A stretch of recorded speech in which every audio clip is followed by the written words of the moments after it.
大家好，今次優質豬又帶大家去睇眼鏡啦。今次呢一間呢會比較特別少少嘅。除咗一啲傳統嘅眼鏡框之外，佢又加入咗一個嶄新嘅元素，就係而家最流行嘅 AI 智能眼鏡框。可以接電話或者聽歌同埋語音操控嘅。而呢個世代其實開始陸陸續續會出呢類型嘅產品啦。大家望一望佢個外觀啦，都幾有型噶。而呢一間生產商呢，其實大家都覺得會有信心嘅保證噶啦，因為佢係由小米生產嘅。其實雖然香港呢都有啲其他廠呢去出呢啲智能眼鏡嘅，但係如果呢件事發生喺一間眼鏡鋪嘅身上，方便到大家好多啦，因為可以配埋有度數或者一啲專業嘅鏡片，俾一啲真係需要嘅人士去使用。講得智能眼鏡當然係需要充電噶啦，但係咧大家唔需要擔心，佢嘅待機時間咧其實可以長達2日嘅。就算你連續使用嘅話，其實都用到8-9個鐘嘅。同埋佢最方便係用 Type C 插頭去充電，所以大家都唔需要擔心，因為而家好多人嘅手機啊或者一啲 Power Bank 啊都會有呢個插頭嘅。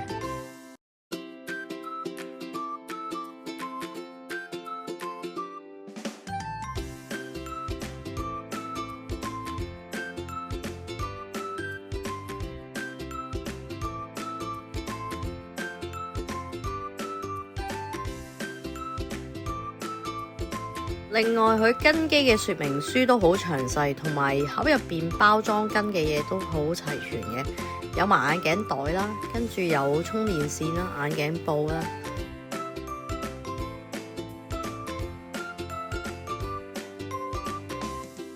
而呢款眼鏡都設計到好多配色俾大家揀嘅，咁所以唔需要擔心揀唔啱心水咯。我相信梗有一副你中意嘅。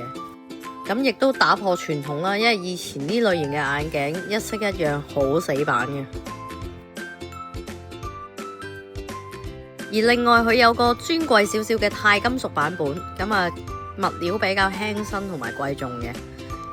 大家有興趣不妨可以揀呢款嘅。因為佢都屬於電子產品，佢本身都會有1年嘅原廠保養提供俾大家嘅。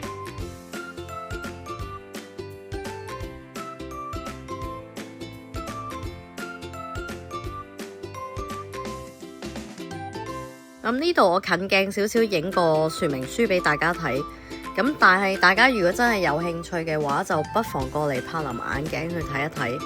其他傳統嘅眼鏡呢，去88蚊起嘅啫，跟埋有度數嘅鏡片。另外佢都有專業鏡片配嘅，只需要3折起。佢哋最專門係做開眼鏡片。而88蚊呢個區域呢，其實都有好多選擇嘅。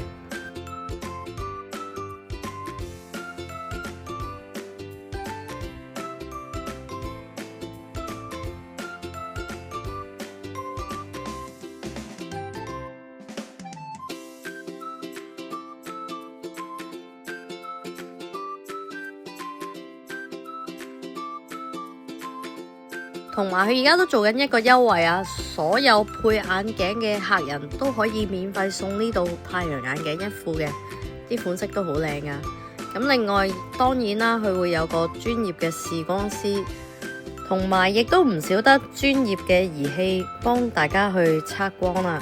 另外仲有一款眼鏡框我都想推介嘅，佢呢度都寫到明係超輕超薄。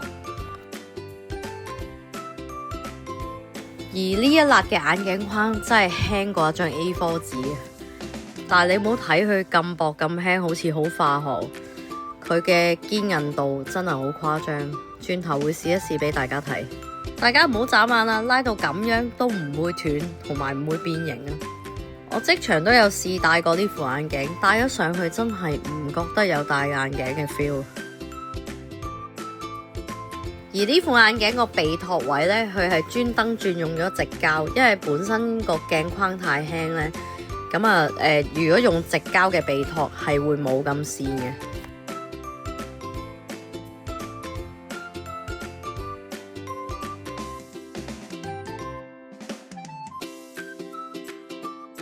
另外再落嚟啲褲我都想介紹下，咁啊專貨兒童嘅設計，佢最主要咧係俾一啲可能個頭型比較細嘅小朋友去戴嘅，咁個耳仔嗰個位咧可以屈翻落嚟箍實個耳仔，令到個眼鏡咧箍得更加緊，同埋佢鼻梁嗰個鼻托位咧，佢都可以調校高低嘅。呢啲設計都係比較細心啊，真係。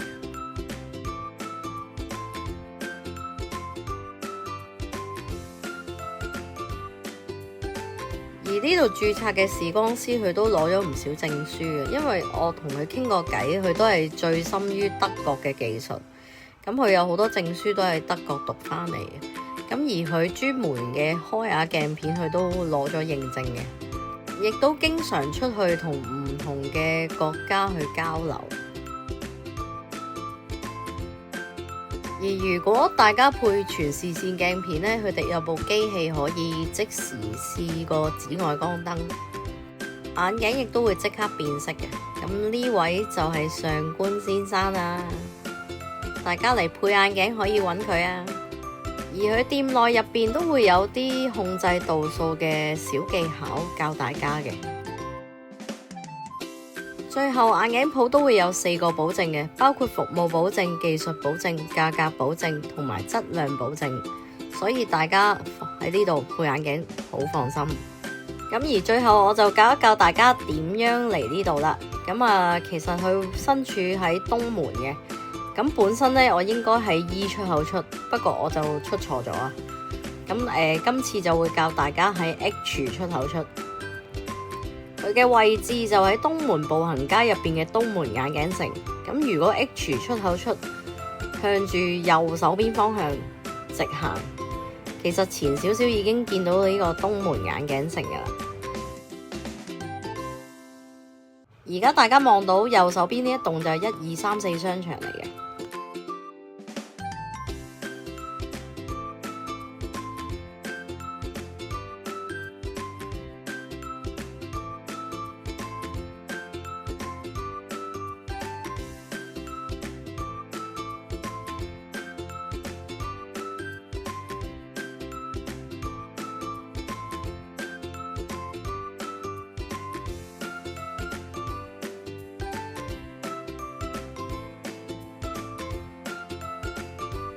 話咁快我哋就到啦，左手邊呢度東門眼鏡城。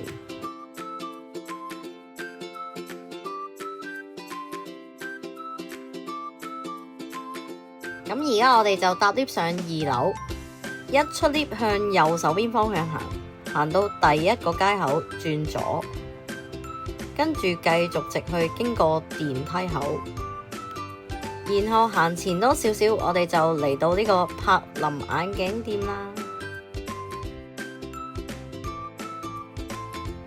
咁最後我呢度都會放咗個聯絡資訊，大家有興趣可以微信返柏林眼鏡店查詢嘅。咁今集就嚟到呢度啦，多謝大家收看，有你哋嘅支持就有拍片最大嘅動力。多謝晒大家，下次見，拜拜。